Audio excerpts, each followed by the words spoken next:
नमस्कार प्यारे साथियों, मैं अशोक कुमार एक बार फिर से आप सभी का इस ऑनलाइन प्लेटफॉर्म पर हार्दिक स्वागत करता हूं। तो जैसा कि आपने बोर्ड पर देख लिया है, पीएसटीसीएल एलम आप सभी को पता है कि 5 अगस्त से क्या है, एलम यानी कि पीएसटीसीएल पंजाब के अंदर जो पावर स्टेट जो हमारे पास क्या है, power state transmission corporation limited, इसके अंदर एलम की जो वैकेंसीज निकली थी और एडब्ल्यूएसए की जो वैकेंसीज थी, उनका क्या है 5 अगस्त को एग्जाम में होना क्या निश्चित हुआ है। आप सभी को पता ही होगा, काफी दिन की न्यूज है। और इसके अंदर क्या है, एडमिट कार्ड भी क्या है उन्होंने रिलीज कर दिए गए हैं। एडमिट कार्ड भी आपने डाउनलोड कर लिया होगा। अब मेन बात क्या है, काफी बच्चों का मेरे पास क्या है कॉल आई, रिस्पॉन्स आया भी एलम की जो एग्जाम होने वाला है पंजाब के अंदर, उसकी तैयारी कैसे करें और किस तरीके से हमें कौन कौन से टॉपिक क्या कवर करने चाहिए। ठीक है, तो मैं आपको यही बताऊंगा भी अब मान लीजिए आपके पास कम से कम 15 से लगभग 16 दिन आपके पास है। इन दिनों के अंदर क्या आपको किस तरह से आपको तैयारी करनी होगी, कौन कौन से टॉपिक आपको क्या अच्छे तरीके से करने होंगे, ये सबसे पहले आपको पता होना जरूरी है। क्योंकि जो पीएसटीसीएल का जो एग्जाम एलम का है, इससे पहले जो इन्होंने क्या किया था भी जो वैकेंसी थी, इनका एग्जाम नहीं लेना था, यानी कि डायरेक्ट वो रिक्रूटमेंट कर रहे थे, यानी इंटरव्यू बेस पे रिक्रूटमेंट वो हो रही थी, मेरिट बेस पे थी। उसके बाद क्या किया इन्होंने, दोबारा क्या इस वैकेंसी को निकाला और एग्जाम इन्होंने बोल दिया एग्जाम लेंगे सभी का। ठीक है, तो अब देखिए इस एग्जाम होना है आपका 5 अगस्त को, तो इसके अंदर आपको कौन कौन से टॉपिक वेस्ट करने हैं। ओके, और मैं आपको ये भी क्राइटेरिया बताऊंगा कि कौन से टॉपिक से कितने नंबर बन सकते हैं। ठीक है ना, तो उस बेस पे आप उस टॉपिक को क्या अच्छी तरीके से कवर भी कर पाओगे, ज्यादा उस टॉपिक पे फोकस करोगे। ओके, तो देखिए सबसे पहले हम बात करते हैं, सबसे पहला मुख्य टॉपिक जो होता है हमारे पास वो होगा डीसी सर्किट बोल सकते हैं, या फिर हम बोल सकते हैं डीसी थ्योरी। ठीक है, सबसे इंपॉर्टेंट टॉपिक है किसी भी एग्जाम की हम बात करें। आवाज ठीक आ रही है आप तक? एक बार मैं चेक कर लेता हूं। ठीक है, किसी भी एग्जाम की हम बात करें, टेक्निकल एग्जाम यानी इलेक्ट्रिकल से जो संबंधित है, उसके अंदर मेन बात क्या है, उसके अंदर जो डीसी थ्योरी जो चैप्टर होता है सबसे इंपॉर्टेंट होता है। आज तक ऐसा कोई भी एग्जाम नहीं गया जिस एग्जाम में इस टॉपिक से क्वेश्चन ना पूछे गए हो। तो यहां पर आपको सबसे पहले कवर करना होगा डीसी सर्किट, 1 नंबर पे हम इसको रख सकते हैं। ठीक है ना, ये हमारे पास टॉप में रहेगा, डीसी थ्योरी, डीसी सर्किट भी आप बोल सकते हो। इसके अंदर मुख्य बातें क्या क्या होती है, मुख्य बातें इसके अंदर सबसे पहले करंट से शुरू होती है, फिर हमारे पास क्या आवेश इसके अंदर है, वोल्टेज इसके अंदर है, पावर है, प्रतिरोध है, केवीएल हो गया, केसीएल हो गया। ठीक है, उसके बाद ओम का नियम हो गया। ये सारे जो टॉपिक इसके अंदर आपको कवर करने हैं, कुछ और भी टॉपिक हो सकते हैं लेकिन यहाँ पर प्रतिरोध का जो टॉपिक है इसके अंदर भी मैंने आपको इंपॉर्टेंट बात एक बता दी, प्रतिरोध का टॉपिक आपको जबरदस्त तरीके से करना है। प्रतिरोध के आप कोई भी क्वेश्चन हो वो नहीं छूटने चाहिए आपसे। ठीक है ना, तो सबसे पहला हमारे पास डीसी थ्योरी, इस चैप्टर से कम मान के चलते हैं 5 से 6 नंबर के क्या क्वेश्चन यहां से आपको पूछ सकते हैं, 5 से 6 नंबर के भी। ओके, पहला टॉपिक कवर हुआ। दूसरा हम बात करते हैं, दूसरा होता है एसी थ्योरी। एसी थ्योरी के अंदर जो एलम के बच्चे हैं, या फिर हम बात करें यहां पर एडब्ल्यूएसए की। ठीक है, एडब्ल्यूएसए के बच्चे हैं, इन्होंने क्या आईटी बेस पे फॉर्म अप्लाई किया है सभी ने। तो आईटी बेस के जो बच्चे एसी थ्योरी से क्या थोड़ा सा घबराते हैं, मैंने देखा है काफी बच्चों को भी एसी थ्योरी चैप्टर थोड़ा सा क्या उनको अलग सा ही लगता है। लेकिन एक बात ध्यान रखना, इस चैप्टर से जो क्वेश्चन उठेंगे वो क्या हमारे पास सिंपल से क्वेश्चन होंगे, लगभग 1 या 2 नंबर के यहाँ पर क्या क्वेश्चन बन सकते हैं। ठीक है ना, 1 या 2 नंबर के, और वो मैं आपको लास्ट में बताऊंगा कि किस तरह से आपको कहां पर तैयारी करनी होगी, सारी डिटेल से मैं आपको बता दूंगा। उसके बाद तीसरा हमारे पास जो पॉइंट बनता है, सारे आप नोट करते रहिए, इसी के अकॉर्डिंग अगर आप 20 दिन भी आप तैयारी कर लोगे ना, 15-20 दिन भी, तो समझ लीजिए आपका फाइनल सिलेक्शन हो सकता है। ठीक है ना, उसके बाद अगला हमारे पास है 3 नंबर पे। 3 नंबर पे हम बात करें, सबसे मुख्य बातें कौन सी होती है, एक तो होता है इलेक्ट्रिकल सेफ्टी। ठीक है, उसके बाद टूल्स हो गया। ये आपको सबसे इंपॉर्टेंट टॉपिक मानना है डीसी थ्योरी के बाद में, इलेक्ट्रिकल सेफ्टी से। ठीक है, उसके बाद टूल्स से। ठीक है ना, टूल्स जो होते हैं, टूल से भी क्या क्वेश्चन बन सकते हैं। यहां पर क्या है, उसके बाद जो हमारे पास इलेक्ट्रिकल सेफ्टी है इससे तो 100% है, तो इन दोनों से मिलाकर चले तो 2 या 3 नंबर के क्वेश्चन यहाँ से आपको पूछ सकते हैं। सेफ्टी के अंदर आपको पता होगा कौन कौन से साइन हम यूज करते हैं, कौन से साइन का जो बॉर्डर है वो किस कलर का होना चाहिए, ठीक है ना, मैंडेटरी साइन किस तरह से होना चाहिए, इंफॉर्मेशन हमारे पास किस तरह से होना चाहिए, वार्निंग का साइन है वो किस टाइप में होना चाहिए, सारी बातें आपको पता होनी चाहिए। अगला हमारे पास हम बात करें 4 नंबर की, 4 नंबर चैप्टर हमारे पास कौन सा बनता है, वो बनता है हमारे पास 4 नंबर मैग्नेटिक का, मैग्नेटिज्म, ठीक है ना, चुंबकत्व जिसे बोलते हैं, मैग्नेटिज्म चुंबकत्व। मैग्नेटिज्म का जो चैप्टर है इसके अंदर क्या है, आप पढ़ने में इसको पूरा डिटेल से पढ़ सकते हो, डिटेल में इसके अंदर जा सकते हो, लेकिन टाइम बहुत कम है। इस कम टाइम को देखते हुए इसके अंदर मैं आपको सिर्फ एक ही सुझाव बताऊंगा कि इसके अंदर मैग्नेटिज्म के अंदर जितने भी इसके अंदर जैसे पॉइंट बनते हैं, पॉइंट कैसे, जैसे मान लीजिए बी को हम क्या लिखते हैं, उसके बाद जे को हम क्या बोलते हैं, एच को हम क्या बोलते हैं, एस को हम क्या बोलते हैं, और उसके बाद हमारे पास क्या है और भी टॉपिक इसके अंदर क्या है, वी हमारे पास है उसको हम क्या बोलते हैं, ठीक है ना। ये सारे जो हमारे पास पॉइंट बनते हैं इसके अंदर, एक म्यू है, म्यू को हम क्या बोलते हैं, म्यू के बाद म्यू नोट हमारे पास क्या होता है, म्यू आर क्या होता है। इनकी आपको कोई भी डेफिनेशन वगैरह याद नहीं करनी है, आपको करना क्या है, आपको सिर्फ ये जो जैसे बी है, बी हमारे पास क्या होता है, बी हमारे पास होता है मैग्नेटिक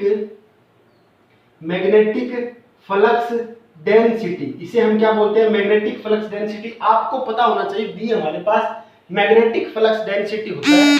इसकी इकाई क्या होगी, इकाई हम बात करें तो इकाई इसकी वेबर बटा में मीटर स्क्वायर, यहां पर आपको दिखाई नहीं दे रहा, एक बार मैं चेक कर लेता हूं, ऊपर हम लिख देते हैं, कोई बात नहीं। देखो बी की इकाई की बात करें तो वेबर बटा में मीटर स्क्वायर इसकी इकाई होती है। इसी टाइप में क्या है, जितने भी ये मैंने लिखे हैं पॉइंट, कुछ और भी 2-4 पॉइंट और हो सकते हैं, उनकी आपको सिर्फ इकाई याद करनी है बस। मैग्नेटिक वाला चैप्टर कंप्लीट, कोई भी टेंशन वाली बात नहीं है। मैग्नेटिज्म के अंदर क्या है, आपको सिर्फ क्वेश्चन पूछ सकते हैं, तो 1 या 2 नंबर के क्वेश्चन बनेंगे यहां से, तो यहां पर आपको सिर्फ क्या है, इनकी जो इकाई है वो आपको याद कर लेनी है, ठीक है ना। यहां से आपका 1 या 2 नंबर पक्का हो जाएगा, ठीक है। तो ये पॉइंट आपने नोट कर लिए होंगे। 4 चैप्टर मैंने सबसे इंपॉर्टेंट यहाँ पर आपको बता दिए हैं। इनका रेशो चल रहा है 5, 2, 7, 2, 9 और 1, 10 नंबर मान लीजिए यहाँ से आपके कवर हो सकते हैं इन 4 चैप्टर से, ठीक है। जितना मैं आपको बता रहा हूँ वो सारे पॉइंट आपको आराम से धीरे धीरे सारे कवर करने हैं। और मैं मान के चलता हूँ 20 दिन में क्या है, जो एग्जाम ओरिएंटेड जो आपकी तैयारी है, एग्जाम के अंदर जो बातें पूछी जाती है वो लगभग शायद आपकी कवर हो सकती है अगर अच्छे तरीके से आप कवर करोगे तो। उसके बाद देखिए 5वां चैप्टर हमारे पास कौन सा होगा, सारे इंपॉर्टेंट मैं बता रहा हूं, कुछ एक्स्ट्रा बातें हम नहीं करेंगे। 5वां चैप्टर की हम बात करें, एक तो आपको करना है पॉलीफेज, ठीक है, पॉलीफेज सिस्टम। इसके अंदर सिर्फ मैं आपको 2 ही पॉइंट बता रहा हूं, एक तो हमारे पास होता है स्टार और एक आपको क्या पढ़ना है, डेल्टा। बस 2 ही चीज पढ़नी है, इसके अलावा कुछ भी मत पढ़िए इसके अंदर। स्टार और डेल्टा 2 चीज आपको पढ़नी है इसके अंदर, और कुछ नहीं पढ़ना। उसके बाद पॉलीफेज के साथ बिल्कुल छोटा सा है, सिर्फ आप इन दोनों चीज को 2 मिनट में आप कवर कर सकते हो। इन दोनों चीज को आप 2 मिनट में कवर कर सकते हो। मैं आपको बता भी देता हूं, स्टार का मतलब क्या होता है, हमारे पास स्टार के अंदर जो लाइन करंट होता है बराबर होता है किसके, फेज करंट के, ये बात आपको पता होनी चाहिए। डेल्टा के अंदर क्या है, लाइन वोल्टेज बराबर होती है किसके, फेज वोल्टेज के, ये बात आपको पता होनी चाहिए, ठीक है ना। उसके बाद जो इसके अंदर जो हमारे पास लाइन वोल्टेज है वो क्या होगी, √3 होगी वीपीएच के, ठीक है, स्टार के अंदर। और डेल्टा के अंदर क्या होगा, लाइन करंट होगा हमारे पास √3 आईपीएच के। अब ये देखो इसमें कितना टाइम लगा, ये आपको याद करना है। देखो आप कितने टाइम में इसको याद कर सकते हो। बिल्कुल मैंने ट्रिकी वे से, ट्रिक से मैंने आपको ये बता रखी है बातें सारी, किस तरह से आपको याद करनी है। 6ठे चैप्टर की बात करें, 6ठा चैप्टर हमारे पास कौन सा होगा, ये होगा बैटरी का, सबसे इंपॉर्टेंट रहेगा। जो मैंने इससे पहले 3 चैप्टर और 2 चैप्टर बताए ना, एक तो सेफ्टी वाला, एक डीसी सर्किट वाला, उसके बाद बैटरी का चैप्टर काफी इंपॉर्टेंट है। यहां से हाँ, इससे लगभग आपको क्वेश्चन देखने को मिलेगा, तो एक क्वेश्चन आपको देखने को मिल सकता है, ठीक है ना, पॉलीफेज से 1 या 2 का भी रेशो आप यहाँ पर कर सकते हो, ठीक है ना। हम सिर्फ अप्रोक्सीमेट में चल रहे हैं, कहीं बाद में आप मुझे बोलो जी आपने तो फिक्स बताया नहीं, आपने तो इतना बोला 2 क्वेश्चन आएंगे, इससे तो आगे आपने 1 क्वेश्चन भी नहीं आया, तो ये बात भी थोड़ी अलग हो सकती है, कोई बात नहीं। जो मेरे अकॉर्डिंग क्या, जो इंपॉर्टेंट बातें जितने भी एग्जाम जो मैंने देखे हैं, ठीक है ना, इन सभी को एनालिसिस किया है, उसके बाद मैं सारी बातें आपको यहाँ पर बता रहा हूँ। उसके बाद क्या है, बैटरी की बात करें, बैटरी का चैप्टर काफी इंपॉर्टेंट है। बैटरी के अंदर आपको थोड़ा सा कवर करना पड़ेगा डिटेल से बातें, ठीक है ना। बैटरी के अंदर कम से कम आपको 1 घंटा लगाना पड़ेगा बैटरी वाले चैप्टर के अंदर। तो बैटरी वाले चैप्टर में आप ऑब्जेक्टिव प्रैक्टिस करोगे तो इसके अंदर मान के चलते हैं कम से कम 2 से 3 क्वेश्चन भी आपको बैटरी वाले चैप्टर से पूछ सकते हैं, ठीक है ना। 6 नंबर चैप्टर की बात करें, 7 नंबर सॉरी, ज्यादा नहीं बताऊंगा मैं आपको, जो भी इंपॉर्टेंट बातें हैं वो सारी बात करते हैं। उसके बाद हमारे पास 7 नंबर पे थोड़ा सा शुरू हो जाता है किसका पोर्शन, मोटर का पोर्शन, ठीक है ना। मोटर की हम बात करते हैं, जो हमारे पास मोटर है या फिर कौन सा है, या फिर हमारे पास होगा जनरेटर, ठीक है ना। अब यहां पर मेन बात देखिए क्या क्या पॉइंट रहेगा, मोटर या जनरेटर। लिखने में मैंने सिर्फ यहाँ पर 7 नंबर पॉइंट लिखा है मोटर या जनरेटर, लेकिन इसके अंदर क्या है आप सभी को पता होगा, एसी मोटर है, डीसी मोटर है, एसी जनरेटर है, डीसी जनरेटर है, सिंगल फेज मोटर है, रिपल्सन मोटर है, हिस्टेरिसिस मोटर है, डिस्चार्ज मोटर है, सैडेड पोल मोटर है, ये सारे मोटर है अलग अलग प्रकार की। लेकिन आपको यहाँ पर कंफ्यूज नहीं होना है, मोटर का आपको क्या करना है, जनरेटर का आपको क्या करना है, सिर्फ इसके अंदर आप ज्यादा पार्ट किसको देखेंगे, ज्यादा पार्ट एक तो आप डीसी मोटर का ज्यादा देखना है पॉइंट इसके अंदर, ठीक है। डीसी मोटर के अंदर आपको ज्यादा पॉइंट देखना है किस किस का, डीसी मोटर की एक तो आपको बनावट देखनी है, यानी कि जो कंस्ट्रक्शन है वो सारी बातें देखनी है।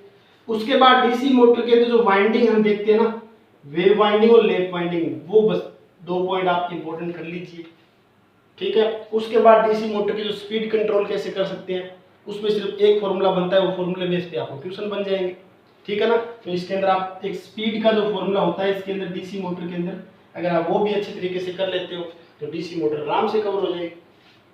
कोई जरूरी नहीं हमें सेपरेटली एक्साइटेड है, सेल्फ एक्साइटेड है, सीरीज शंट, ये आपको जो इनका जो यूज है वो जरूरी पता हो चाहिए, हाँ इन मोटरों का यूज कहाँ करते हैं, ठीक है। इंडक्शन मोटर की बात करें, इंडक्शन मोटर के अंदर क्या होता है, इंडक्शन मोटर के अंदर